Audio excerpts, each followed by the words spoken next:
Hare Krishna, dear devotees, Dhanyavad Pranam, Jai Srila Prabhupada. Please accept my humble obeisances, Sakurisha Srila Prabhupada. Please welcome to our Srimad Bhagavatam class, ISKCON Portland. Today, actually, we are going to read from Srimad Bhagavatam, first canto, 12th chapter, the very first verse. So, I'm going to share the screen now and we can read the verse. This is the verse. Om Ajnanatimirandasya Jnananjanashalakaya Chakshurunmilitam Yena Tasmai Shri Gurave Namaha. Jai Shri Krishna Chaitanya Prabhu Nityananda.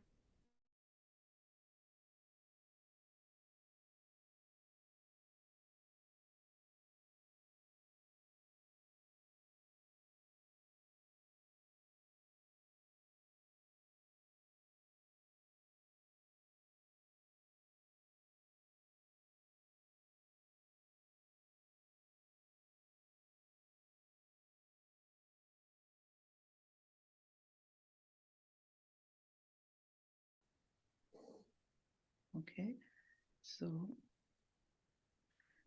Saunaka Uvacha Ashwotamno Prasustena Brahmasiršnor Tejasa Uttaraya Hato Garbha Ishena Jivita Punaha. Saunaka Uvacha Ashwadamno Prasustena Brahmasiršnor Tejasa Uttaraya Hato Garbha Ishena Jivita Punaha. Saunaka Uvacha Ashwadhamno Pasrustena Brahmasiršnor Tejasa Uttaraya Hato Garbha Ishena Jivita Punaha. Anyone would like to please chant the verse?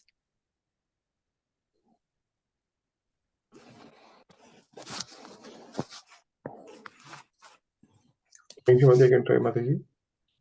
Shonaka Uvacha Ashwadhamno Pasrishtena Brahma Shirshno Rutejasa Uttaraya Hato Garbha Ishena Jivita Puna. Thank you. Thank you, Prabhu. Thank you so much. Anyone would like to chant? I will read, Mataji. Sure. Yeah. Shaunaka Uvacha Ashwatthama Pasatestana Brahma Sirsono Ru Tejasa Uttaraya Hato Garbha Ishana Jivitaha Punaha. Hare Krishna. Thank you so much, Mataji. Hare Krishna. So, anyone else wants to read? Okay. Okay, we will go to the synonyms. Saunaka Uvacha, the sage Saunaka said, Ashwatthama of Ashwatthama, the son of Drona, Upastustena by release of Brahmasishna, the invincible weapon, Brahmashra, Uru Tejasa by high temperature, Uttarayaha of Uttara, mother of Parikshit, Hataha being spoiled, Garbhaha womb, Ishena by the Supreme Lord, Ajivitaha brought of life, Punaha again. Translation and purport by His Divine Grace, A.C. Bhaktivedanta Swami Srila Prabhupada ki jai. The sage Saunaka said, the womb of Uttara, mother of Maharaja Parikshit, was spoiled by the dreadful and invincible Brahmashra weapon released by Ashwatthama, but Maharaja Parikshit was saved by the Supreme Lord. Purport by Srila Prabhupada. The sages assembled in the forest of Naimisaranya inquired from Sutta Goswami about the birth of Maharaj Parikshit, but in the course of the narration, other topics like the release of Brahmashra by the son of Drona, his punishment by Arjuna, Queen Kunti Devi's prayers, the Pandavas' visit to the place where Bhishma Deva was lying, his prayers and thereafter the Lord's departure for Dwaraka were discussed. His arrival at Dwaraka and residing with the 16,000 queens, etc., were narrated. The sages were absorbed in hearing such descriptions, but now they wanted to turn to the original topic, and this inquiry was made by Saunaka Rishi. So the subject of the release of the Brahmastra weapon by Ashwadhama is renewed. So, dear devotees, for the last few months, we have been actually reading the first canto of Srimad Bhagavatam, and we had completed 11 chapters. And now we have entered into the 12th chapter of the first canto of Srimad Bhagavatam. So the actual story is going to start from the next verse, very next verse. In the next verse, the second verse onwards, Saunaka the Rishis inquires from Sutta Goswami about the birth of Parikshit Maharaj and also his death, his curse, etc., etc. So I'm not going to discuss the story because it's actually going to start from the next verse. And Srila Prabhupada, in today's first verse, was actually mentioning that when this topic, the birth of Parikshit Maharaj and his curse, this topic had been raised earlier in the previous chapters, there were other topics were also discussed, right? So many other topics were discussed. So what we can do today is, since the story is starting from the next verse, we can actually today discuss the importance of reading Srimad Bhagavatam and what happens to us when we read Srimad Bhagavatam, and also what is the greatness of Srimad Bhagavatam that we can actually discuss, and also some of the most important beautiful verses in the previous chapters of Srimad Bhagavatam we are going to discuss today. So 11th chapter, the previous chapter was beautifully, briefed by Narottamalas Prabhu last week. So I'm not going to go to that, but we can discuss the other topics today. So Skanda Purana and Padma Purana profusely, extensively glorified Srimad Bhagavatam. In fact, in Padma Purana, a wonderful verse was mentioned. I'm going to share that verse with all of you. Tamadidevam karunanidhanam tamalavarnam suhitavataram apara samsara samudra hetum bhajamahe bhagavatam swarupam. Such a beautiful verse. I'm going to read one more time with your kind permission. Tamadidevam karunanidhanam tamalavarnam suhitavataram apara samsara samudra hetum bhajamahe bhagavatam swarupam. It is mentioned that I pay salutations to the Supreme Personality of Godhead Sri Krishna, who has appeared in this material world in the form of Srimad Bhagavatam. Tam Adidevam. Adidevam means who is the original and first personality. Karuna Nidhanam, who is an ocean of mercy. Tamala Varnam, whose bodily complexion is dark in color like Tamala tree. Tamala tree is in black color. So Krishna's complexion is black, right? So comparison is given actually. Suhita Avataram. Suhita means very, very auspicious and purest of all pure. And Avataram means he's a source of all incarnations. Apara Samsara Samudra Setum. Setum means bridge. And Apara means unlimited. Samsara Samudra means ocean of material existence. So, source, who is the bridge for everyone to cross the immeasurable material existence? The literary incarnation of Krishna. Tama Suhita Bhajamahe Bhagavatam Swarupam. So, he is the literary incarnation of Krishna in the form of Srimad Bhagavatam. To that personality of Godhead, I pay my salutations. How beautiful is this verse, right? And also in the Padma Purana, Uttarakanda 195.29.30, it is also mentioned one more sloka, very beautiful verse. Grandostadasha sahasro dvadasha skanda samyutaha parikshit sukha sambandha Srimad Bhagavatadipaha Shlokartham slokapadam vanityam bhagavatodbhavam patashvashvamukhena apiyadischachi bhavakshayam. Srimad Bhagavatam has 18,000 verses, is divided into 12 cantos, and is the conversation between King Parikshit and Sri Sukadeva Goswami. If, as a daily routine, a person studies the Srimad Bhagavatam, even for half or quarter of a verse, one can learn how to sever all ties to this to this miserable material world, stop the repetition of birth and death, and attain liberation. So such is the importance of actually Srimad Bhagavatam. Okay. And Srimad Bhagavatam, it is mentioned that the white pages of Srimad Bhagavatam are like, Kadamba tree like Srimati Radharani, and the black script on white pages is considered as Sri Krishna. So Acharyas described like that. Such a beautiful thing. So by reading Srimad Bhagavatam, we are worshipping Radha and Krishna. And Bhagavata has everything in it. Like, Bha means bhakti, Gya means jnanam, Va means vairagyam, and Ta means tattvam. So Bhagavata means bhakti, jnana, vairagya, and then tattvam. Everything is in it. But the primary prominence is given to bhakti. So bhakti leads to everything, right? Bhakti leads to jnana and also vairagya. Now, in this, so now we will understand the importance of reading Srimad Bhagavatam. I'm going to share my screen now. The importance of reading Srimad Bhagavatam is mentioned very beautifully in the 12th canto of Srimad Bhagavatam, 13th chapter, 15th verse. Sarva Vedanta Saram hi Sri Bhagavatam Ishyate Tadrasamrita Truptasya Nanyatra Syadrathi Kvachit.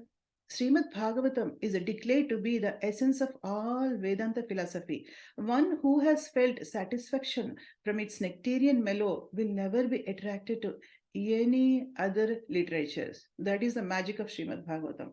Once we start reading the Srimad Bhagavatam, we don't feel like reading any other literature. So that is the greatness of Srimad Bhagavatam. So now I want to go to a Sarva Shashrabdi Piyusha Krishna Stavamala, written by, this song is written by Sanatana Goswami. He is profusely, extensively glorifying Srimad Bhagavatam in this very beautiful, small, song from Krishna Leela Stava. Everyone knows, right? Sanatana Goswami is one of our, 6 Goswamis, wonderful Acharya. So I'm going to read this small thing. Sarvashata Sarvashashrabdi Piyusha Sarvavedeka Satfala Sarvasiddhanta Ratnadhya Sarvalokaika Druprada Sarva Bhagavata Prana Srimad Bhagavata Prabho Kalitvanto Ditaditya Sri Krishna Parivartita Paramananda Pataya Prema Varshaksharayate Sarvada Sarvasevyaya Sri Krishnaya Namostute Madhyekabandho Matsangin Madguro Manmahadhana Mannistaraka Madbhagya Madananda Namostute Asadhu Sadhutadayim Ati Nichochatakara Hanamuncha Kada Chinman Premna Hrit Katayospura Kantayospura, O Srimad Bhagavatam, O nectar chant from the ocean of all Vedic scriptures, O most prominent transcendental fruit of all Vedas, O you who are enriched with the jewels of all spiritual philosophical conclusions, O you who grant spiritual vision to all the people of the world, O life breath of the Vaishnava devotees, O Lord, you are the sun which has arisen to dispel the darkness of Kali Yuga. You are actually Krishna who has returned among us. O Srimad Bhagavatam, I offer respectable obeisances unto you. By reading you, one attains transcendental bliss. For your syllables rain pure love of God upon the reader. Prema Varshaksharayate, Prema Varshaksharayate. How beautiful it is, right? So for your syllables, rain pure love of God upon the reader. You are always to be served by everyone, for you are an incarnation of Krishna. O Srimad Bhagavatam, O my only friend, O my companion, O my teacher, O my great wealth, O my deliverer, O my good fortune, O my bliss, I offer respectful obeisances unto you. O Srimad Bhagavatam, O giver of saintliness to the unsaintly, O uplifter of the very fallen, please do not ever leave me. Please become manifested upon my heart and my throat, accompanied by pure love of Krishna. So this is a very beautiful verse. Now, actually, there is a beautiful description I have heard from one of the lectures of a wonderful devotee. So I want to share with you. The Srimad Bhagavatam, the first canto, the first three verses are like, it is mentioned that it gives us the Sambandha, Abhideya, and Prayojana Gnana. The first verse, it is mentioned that in the end of this last line, par satyam param dhimahi, right? So satyam param dhimahi means usually satyam param means the absolute truth. Parama satyam, none other than the Supreme Lord Sri Krishna. So what it is means, we are meditating on the Parama Satyam, the Supreme Personality of Sri Krishna. That is what it is meant. But there is another beautiful description given by I have heard in one lecture, so I just want to share with you. So here we have to understand what is Satyam and what is Param. So it is mentioned in Srimad Bhagavatam in some way, and also in Chaitanya Charitamrita, what is Satyam and what is Param. So I'm going to go to what is Satyam now. Okay, we will see here. In the Srimad Bhagavatam 10th canto, 2nd chapter, 26th verse, this chapter is the prayers of demigods for the Krishna, when Krishna was in the womb of his mother Yashoda, mother Devaki, basically. Okay. So this is the prayer by demigods. So I'm going to read this. Satyam Satyaparam Trisatyam Satyasya Yonim Nihitam Cha Satye Satyasya Satyam Vruta Satya Netram Satchatmakam Tvam Sharanam Prapanna. See how many times the Satyam word is used here, right? This Satyam is used for none other than the Lord Sri Krishna. So very beautifully we can understand by synonyms here. Satya Vratam, the personality of Godhead who never deviates from his vow. Satya Param, who is the absolute truth, as stated in the beginning of Srimad Bhagavatam, Satyam Param Dhimahi. We just read right in the first chapter and first verse. Satyam Param Dhimahi means the Supreme Personality of Godhead, Sri Krishna, who is an absolute truth. Tri Satyam, he is always present as the absolute truth before the creation, during maintenance, and also even after annihilation. So Krishna as absolute truth is every time he was present over there, he's present, he will be present. So when creation was there, he was present, and when maintenance is going on, he's present, and future also when annihilation happens, he'll be present. That is the reason why he's called as Tri Satyam. And Satyasya, of all the relative truths, which are emanations from the absolute truth, Krishna. So what are all the relative truths? They are emanations from the absolute truth, Sri Krishna.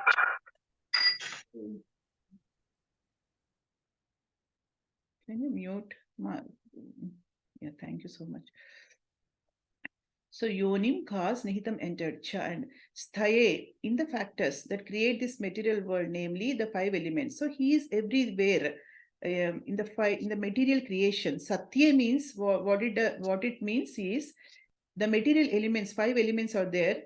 From that five elements, everything is created in this material world, and Krishna is there even in that. So in everything he is there, everything is basically Krishna. Satyasya, of all that is accepted as the truth, that is also Krishna. Satyam, the Lord is the original truth. And Rita Satya Netram, he is the origin of whatever truth is pleasing. And Satya Atmakam, everything pertaining to Lord is truth. Satchit Ananda, what is that? His body is truth, his knowledge is truth, and his pleasure is truth. So for that personality of Godhead, actually, I am offering my obeisances and we are surrendering to you, Krishna. So kindly give us protection. So this is related to who is Satyam. We can understand by this verse very beautifully, right? So now, we can go to, we are going to understand who is Radharani, who is Para. Para means Radharani. It is, this verse is taken from Bruhad Gautamiya Tantra, and here it is mentioned, it is quoted in Chaitanya Charitamrita Madhya Leela 2368. Devi Krishna Mayi Prokta Radhika Paradevata. So who is Para? Radhika. Sarva Lakshmi Mayi Sarva Kantihi Sammohini Para. So Para is used 2 times here, and Para means here Srimati Radharani.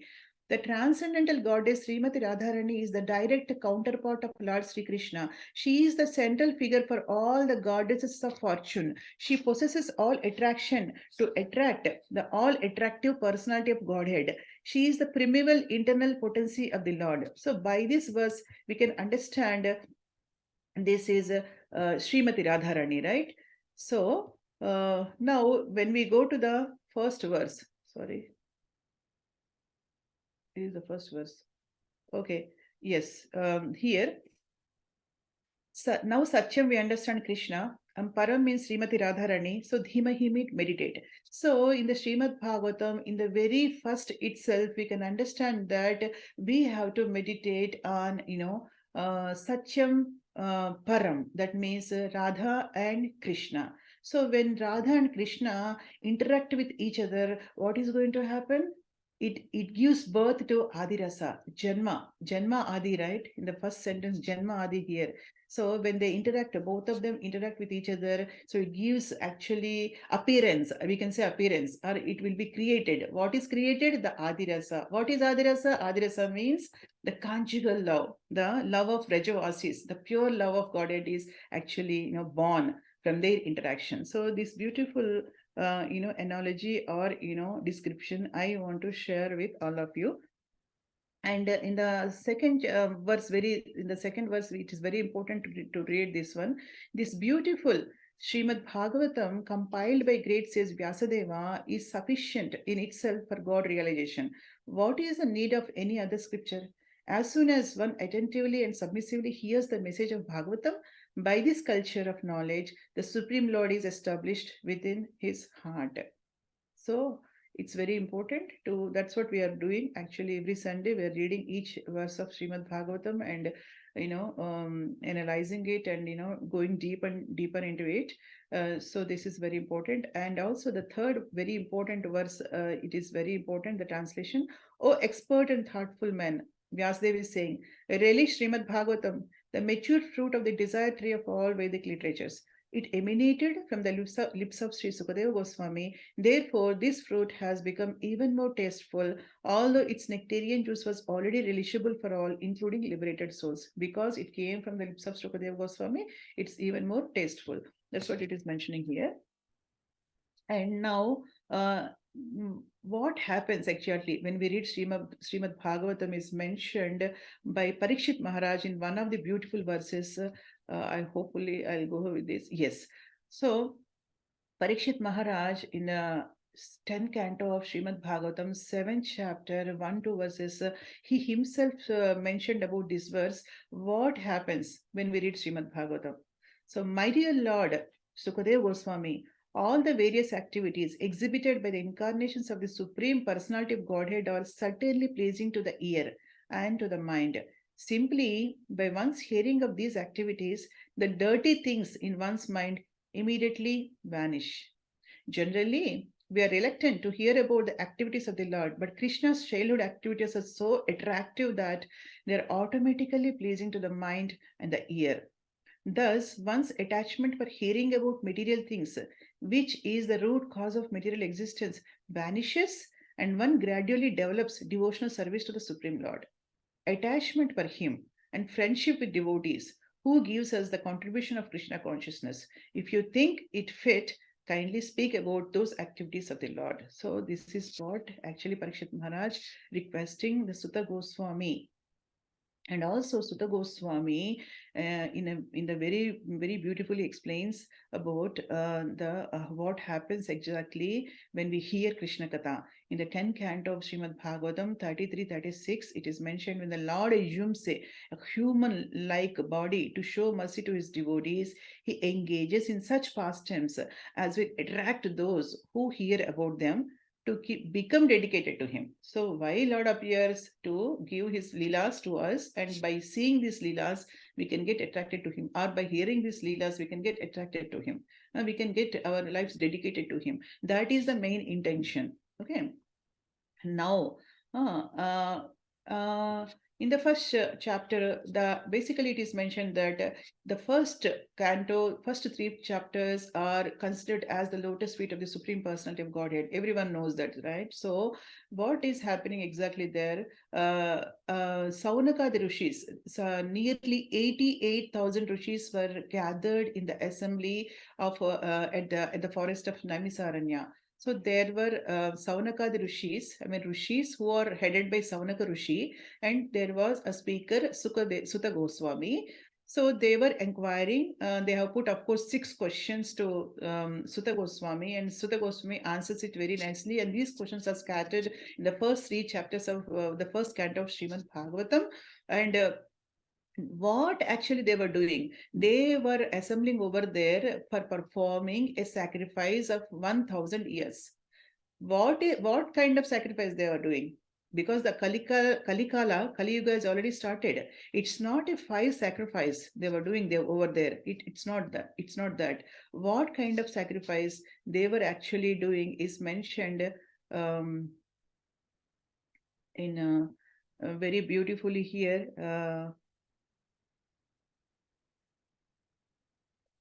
So it is 1:1:21. I'm just going to touch that. I don't know. Yes. No, this is our original verse. Just give me a second, devotees. This already we have read, and so this I think we have already read. So this is Parikshit Maharaj verse we have read, and this is we read. So what I can do is I'll go here. Sorry. I'm going to the very beautiful verse from Srimad Bhagavatam 1:1:21, where it is mentioned that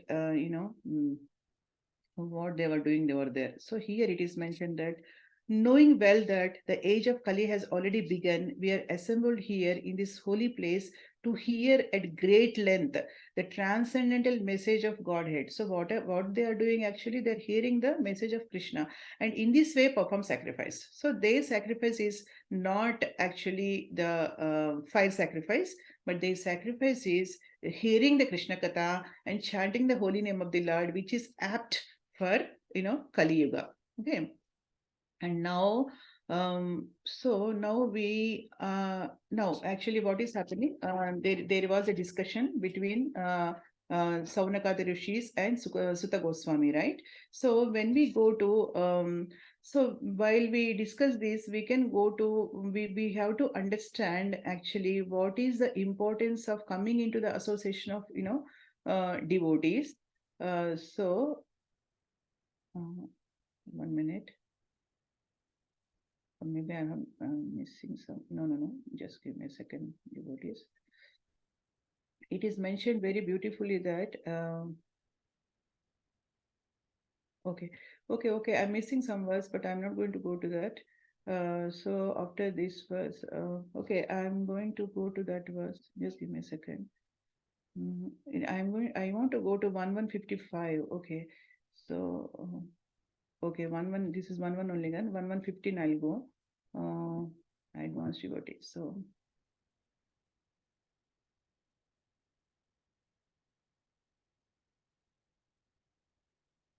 Okay, here it is mentioned that why actually they are taking the association of Sutta Goswami, because Sutta Goswami is a pure devotee, and when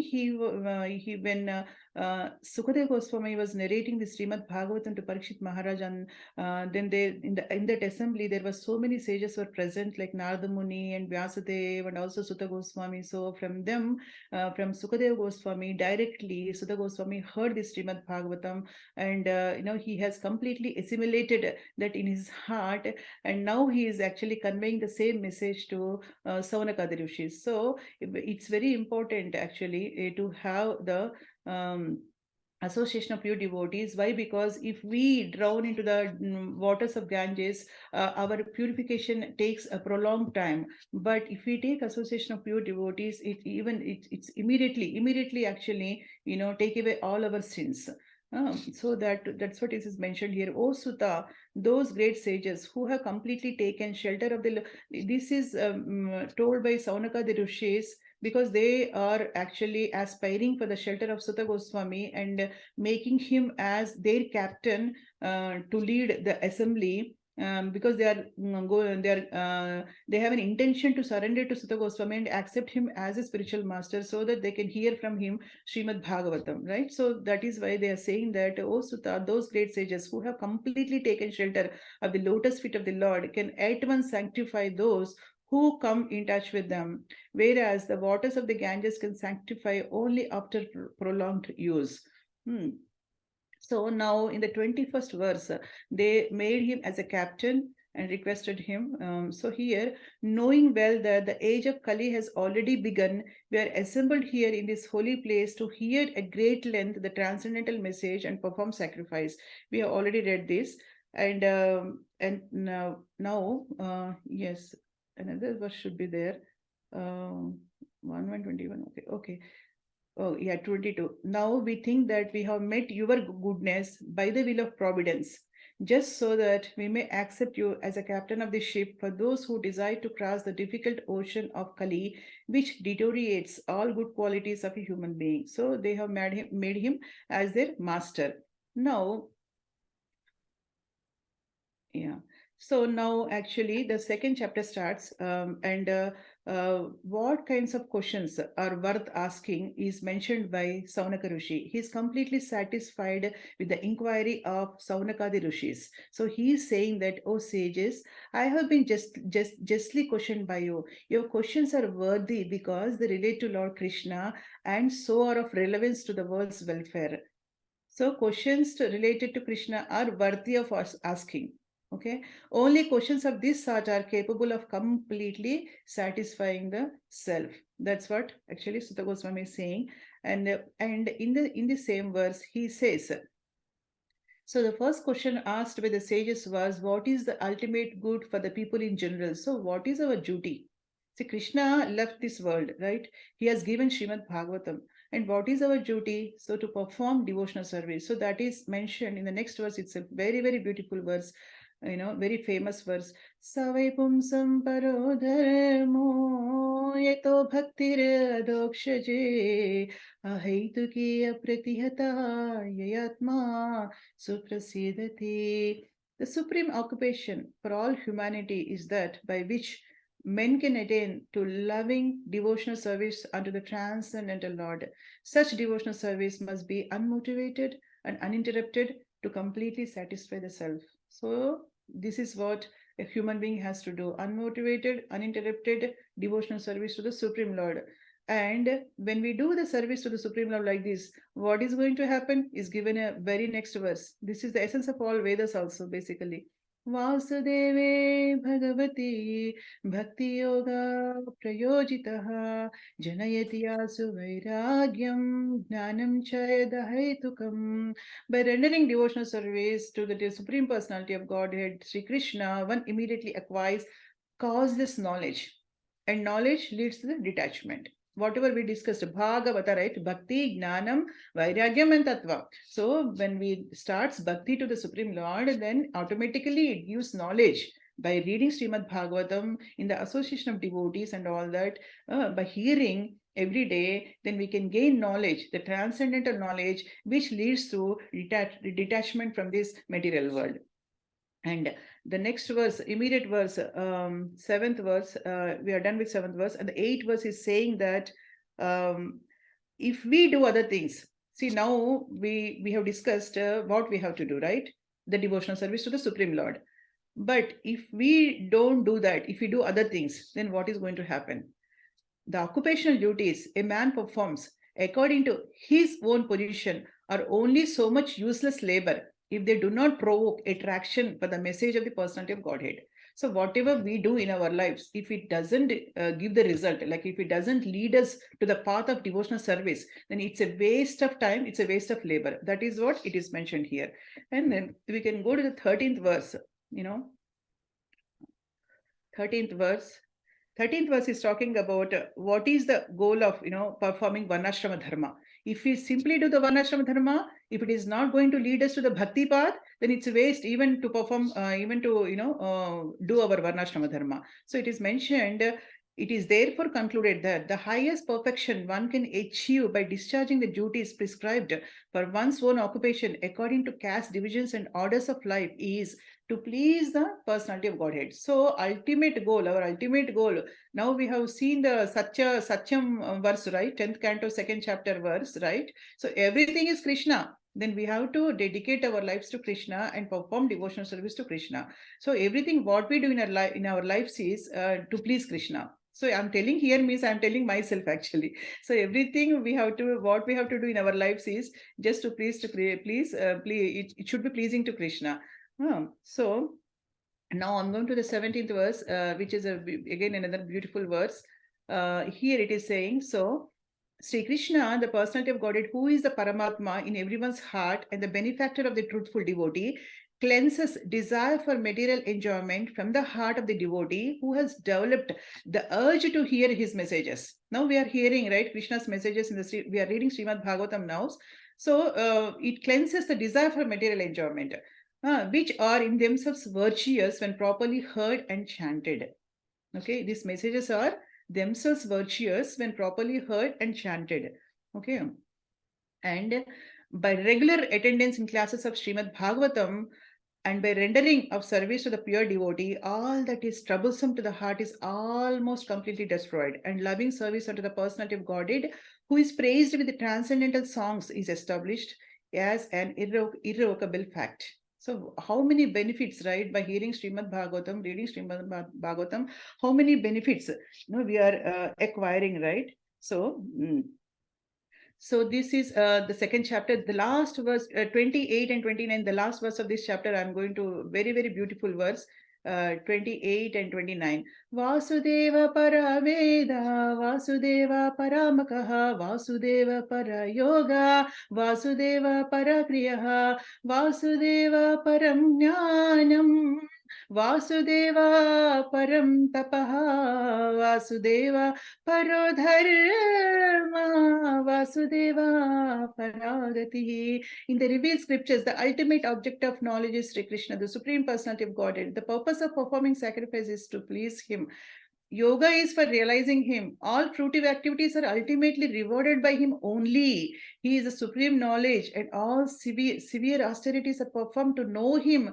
Religion, dharma is rendering loving service unto Him. He is the supreme goal of life. So everything is Krishna. Everything for Krishna, everything is Krishna. So that is why this is the last, verse of the last message of this chapter basically. And then if we go to the next chapter, the third chapter of Srimad Bhagavatam, first canto, is talking about the different incarnations of the Supreme Personality of Godhead, and 3 Vishnu incarnations: Garbha Udakasaya Vishnu, Kshira Udakasaya Vishnu, Karana Udakasaya Vishnu, and then 22 incarnations of the Supreme Nam. Everything it was mentioned there. But finally, ultimately, at the end of the third chapter of first canto, it is mentioned, Yetecham sakala pumsa Krishnastu Bhagavan Swayam Indrari Vyakulam Lokam Rudayanti Yuge Yuge. All of the above mentioned incarnations are either plenary portions or portions of plenary portions of the Lord, but Lord Sri Krishna is the original personality of Godhead. All of them appear on planets whenever there is a disturbance created by atheists. The Lord incarnates to protect the theists. So all the incarnations are the plenary portions or portions of plenary portions, but Krishna is the Swayam Bhagavan that is mentioned in this verse. Okay. And then 43 and 44 we will go so that we can end this chapter also.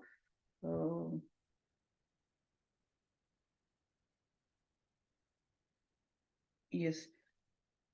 So this Bhagavad Purana is as brilliant as the sun, and it has arisen just after the departure of Lord Sri Krishna to his own abode, accompanied by religion, knowledge, etc. Persons who have lost their vision due to the dense darkness of ignorance in the age of Kali shall get light from this Purana. So this is the Bhagavata Purana, importance of Bhagavad Purana.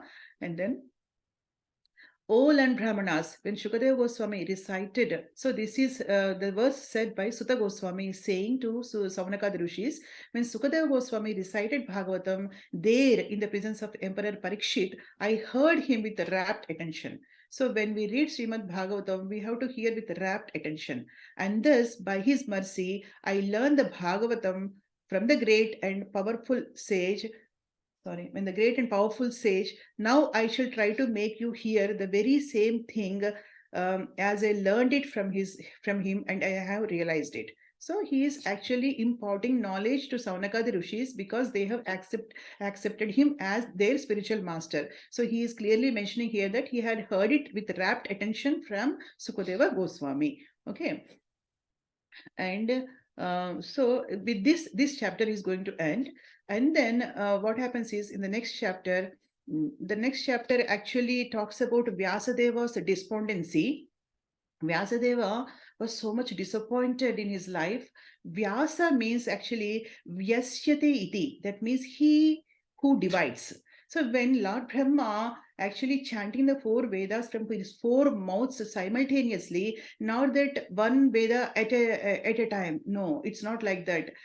He was chanting 4 Vedas with his 4 mouths simultaneously. Then Vyasadeva, in his meditation, he heard this and he actually did this transcendental accomplishment of splitting it and categorizing into 4 different Vedas, like, Rig Veda, Sama Veda, Yajur Veda, and Atharvana Veda. So, and he not only he divided it, he has given this to 4 different rishis, Rig Veda to Pailamuni, Sama Veda to Jaimani Rishi, Yajur Veda to Vaisampayana, Atharvana Veda to Angira Rishi, and also Puranas to Romaharshana Sutta, and Mahabharata to Sris and Dvijabandhus, because who are not interested in reading Vedas, he has given Mahabharata to them. And also, not only that, so many itihasas and Puranas he has written, but these are not fiction. They're the facts. Those are facts, and those are history, of course, facts.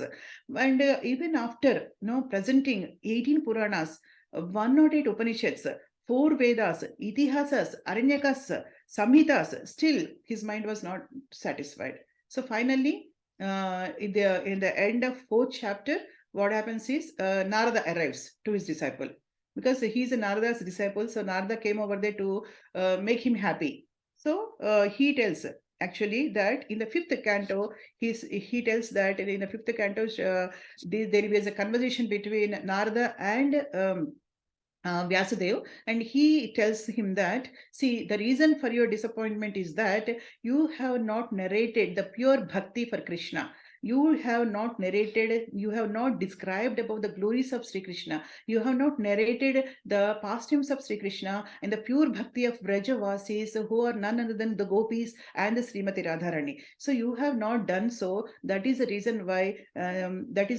why you are so much disappointed. So he gives some instructions to Vyasadeva in this 5th canto.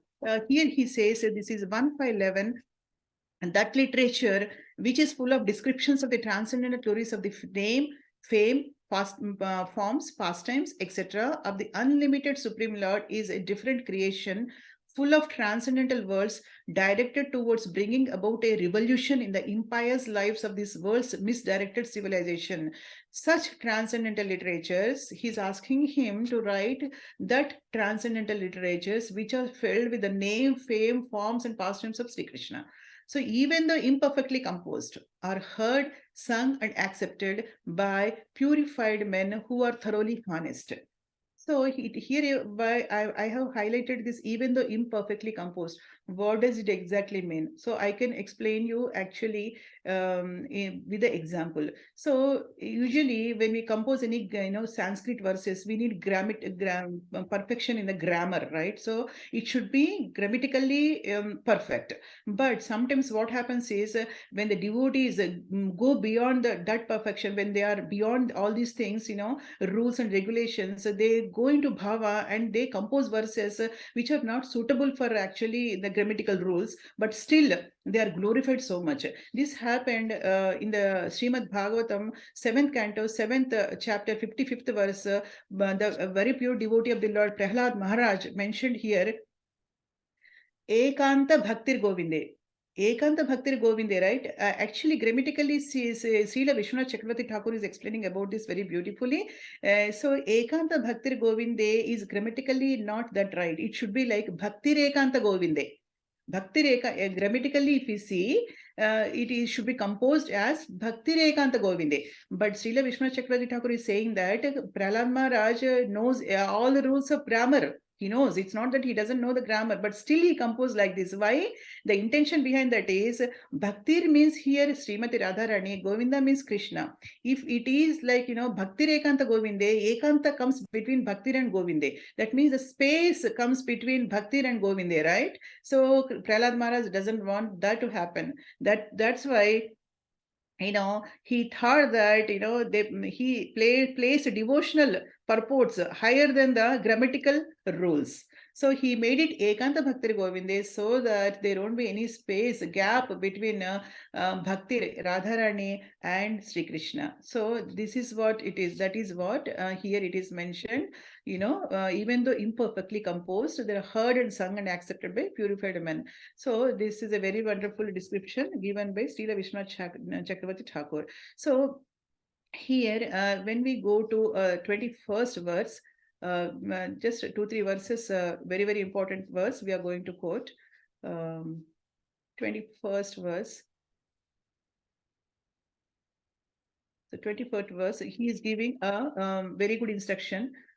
This is the verse spoken by Narada Muni to Vyasa. There is a conversation going on between both of them, and Narada is saying, "Your goodness has perfect vision." He's appreciating Vyasadeva. You yourself can know the Supreme Personality of Godhead because you are present as the plenary portion of the Lord. So he's an incarnation of the plenary portion of the Lord, yeah, Vyasadeva. So you yourself know about the Lord. Although you are birthless, you have appeared on this earth for the well-being of all people. Please, therefore, describe. This is the instruction given by his spiritual master, Narada Muni, to his disciple, Vyasadeva. Describe the transcendental pastimes of the Supreme Personality of Godhead, Sri Krishna, more vividly. So, this is the instruction he was saying. And then we are going to go to the 32 verse. Yeah. So, O Brahmana Vyasadeva, it is decided by the learned that the best remedial measure for removing all troubles and miseries is to dedicate one's activities to the service of the Supreme Personality of Godhead, Sri Krishna. So, he is instructing that he is asking him to engage in the service of Krishna so that all the troubles and miseries, will be vanquished. And then the last verse of this chapter, the 40th verse, it's very, very important. It is ending. The 5th chapter of Srimad Bhagavatam, first canto, is ending with, "Please, therefore, describe the Almighty Lord's activities, which you have learned by your vast knowledge of the Vedas. For that will satisfy the hankerings of great learned men, and at the same time mitigate the miseries of the masses of common people who are always suffering from material pangs. Indeed, there is no other way to get out of such miseries." So this is, even though he is giving this instruction to Vyasadeva, this instruction applies to all of us basically. Because we are actually suffering in this material world for since time immemorial. We don't know when we started our lives in this material world, but so this is the message we have to take. We are not Vyasadeva to write Srimad Bhagavatam. At least we have Srimad Bhagavatam written by Sri Vyasadeva, so that we can read every day little bit of Srimad Bhagavatam and relish it and clean our hearts. So this chapter is going to end with like this. And then there are other chapters also, like, I want to cover until 10 chapters, but depends on time, since the time is getting over. The sixth chapter, just go through very brief, in the sixth chapter, what did Narada do after departure of Vedantis? Narada tells his, in the same actually chapter, in the fifth chapter ending only, Narada says how he, how he took birth as a maid servant's son, and how he actually rendered service to Vedantis, and how he got his purification and everything. And then so then the next chapter, sixth chapter, he will inquire, like, Vyasdev inquires what happened, when your mother, when Vedantis left, what happened. Then he tells about his story, that his, after that, his mother dies, and he went to the all different places, and he keeps on meditating on the Supreme Lord, and finally he got the darshan of the Supreme Lord in his heart. But immediately, the God disappeared from his heart, Supreme Lord, but he spoke to him and gave him the instructions, some instructions, and no, so he engaged in the service of the Supreme Lord. And finally, in his next birth, after leaving that body, finally he gets the Narada form, and who is a pure devotee of the Lord, who go over all the three worlds, and he can go wherever he wants, and he just glorifies the he just speaks, and he sings on his veena the glories of the Supreme Lord, and gives Krishna to pure devotees, I mean, who are his disciples, and distributes Krishna prema basically, like Sri Chaitanya Mahaprabhu. He goes everywhere. So that was mentioned in the sixth canto of Srimad Bhagavatam. Seventh canto talks about son of Drona, as Srila Prabhupada, today's verse, right? I mean, Srila Prabhupada was doing revision of what are all the topics were discussed in the previous chapters. So son of Drona punished for killing 5 sons of Draupadi, and what did Arjuna do to Ashwadhama, and what were the discussion, and how Draupadi actually excuses, even though such an elevated, exalted devotee, right? Even after her sons were brutally killed by Ashwadhama, still she has forgiven. So where are we actually? Very, very insignificant souls, right? If something little bit happens, actually we keep that in. I'm talking about myself, not about every viewer. Something happens little bit, then we keep in our minds, and we are very, very reluctant to forgive devotees, right? So when we think of actually Draupadi, she lost her 5 sons. Not only one or two, 5 sons, but still she had forgiven, right? So that is what's a big lesson for all of us, for at least for me, at least. And then eighth chapter talking about prayers by Queen Kunti, which are really heart melting prayers.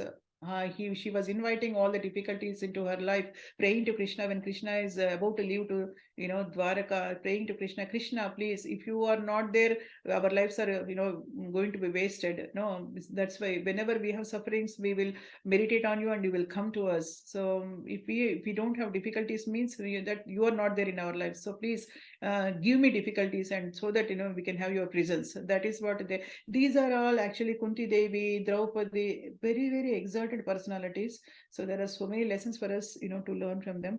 And ninth chapter is talking about passing away of Bhishma Deva, another wonderful example. Great soul, he wants to leave his body, seeing Krishna face to face. So Krishna fulfilled his desire basically, and there was a very nice conversation between Bhishma Dev and also Yudhishthira Maharaj. He was very despondent that because of him, so many soldiers were killed on the battlefield. But even after consoling him so many times, but he was not consoled. So he was brought to Bhishma Dev, and Bhishma Dev, actually there was a very wonderful talk between Bhishma Dev and Yudhishthira Maharaj. And finally Yudhishthira Maharaj, Bhishma Dev leaves his body. It was very touching. We were all reading actually, right? All these verses for the last few months, and we were having a very good time. Very, very nice speakers were speaking about all this, incidents very beautifully. And 10th chapter is talking about departure of Lord Krishna for Dwaraka. What are the feelings, and the devotees has when he was leaving in Dwaraka. And finally the last 11th chapter, Lord Krishna's entrance into Dwaraka, right? So when he was leaving there, they were actually crying.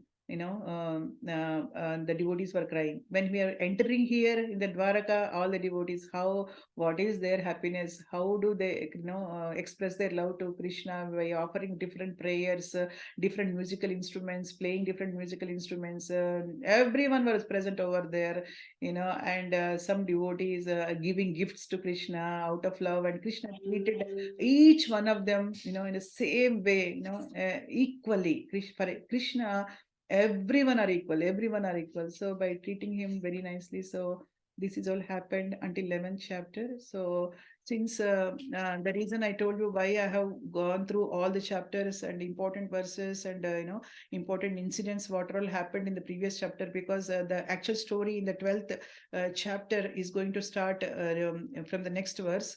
So that is the reason why I have decided to just recite some of the verses of Srimad Bhagavatam today. Dear devotees, thank you so much for all your patience. I really appreciate it. And please forgive me if I have spoken anything wrong. That is all my ignorance. So please, I request each one of you at your lotus feet, please forgive me for any offenses. I'm going to end my discussion here. Thank you so much for your tolerance and patience. Hare Krishna.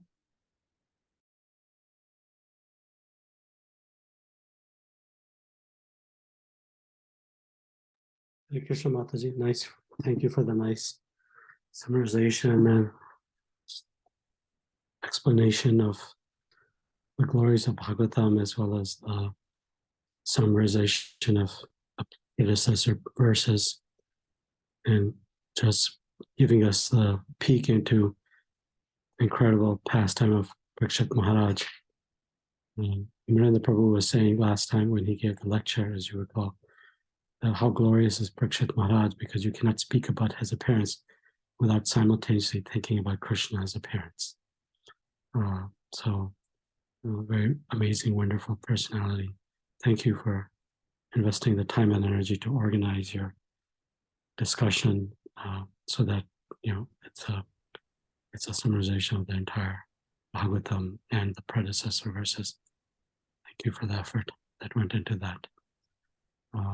Would anybody like to ask questions or elaboration or reflections?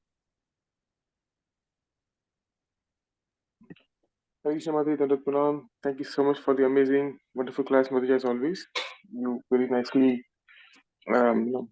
described the glories of Srimad Bhagavatam, the importance of reading, hearing Srimad Bhagavatam, and summarizing all the previous chapters, so that next time we read, next week, it's the continuation of the entire 11 chapters. Thank you. Thank you so much, Mataji. Very, very thanks. Thank you so much, Jai Sachidanand Prabhu. Thank you so much, thank you so much, Paramakarana Prabhu also. Thank you so much, Narottam Vilas Prabhuji. Thank you so much. It is like your summary and your recitation of the verses. Can't hear you, Prabhuji. Your voice is breaking. I said I really liked your summaries and especially chapter 2 verses that you recited. Thank you. Thank you so much, Prabhuji. Thank you so much for your kind words, Prabhu. Hare Krishna.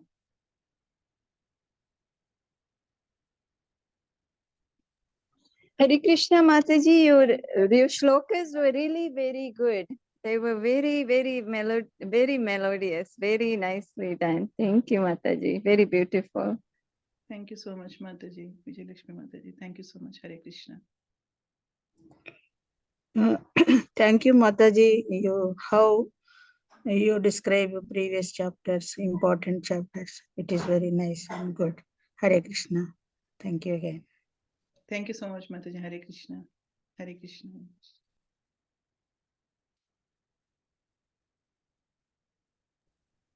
Okay. Dhanraj Prabhu is also saying, thank you for your appreciation of the way you recite verses is so unique. Hare Krishna, Dhanraj Prabhu. Thank you for joining us from California. Hope everything's well. So, another wonderful way to start the day for getting association with devotees at the temple or virtually for Radha Kunda Mataji. So, land Radha Kunda Mataji, anything else you would like to say? No, Prabhu, thank you so much all the devotees for joining. Danraja Prabhu, thank you so much, Prabhuji, for joining from Los Angeles. I'm so grateful, Prabhu. Thank you so much, Prabhu. Thank you, Jai Sachin Prabhu. I'm done. Thank you, Hare Krishna. Take care, Mataji. And with regards to your wonderful family. Hope to see you all at the temple at some time. Yes, Prabhu. Sure. Thank you, Prabhu. Hare Krishna.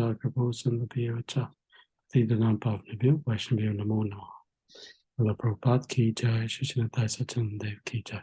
Thai Gaur Premanandi.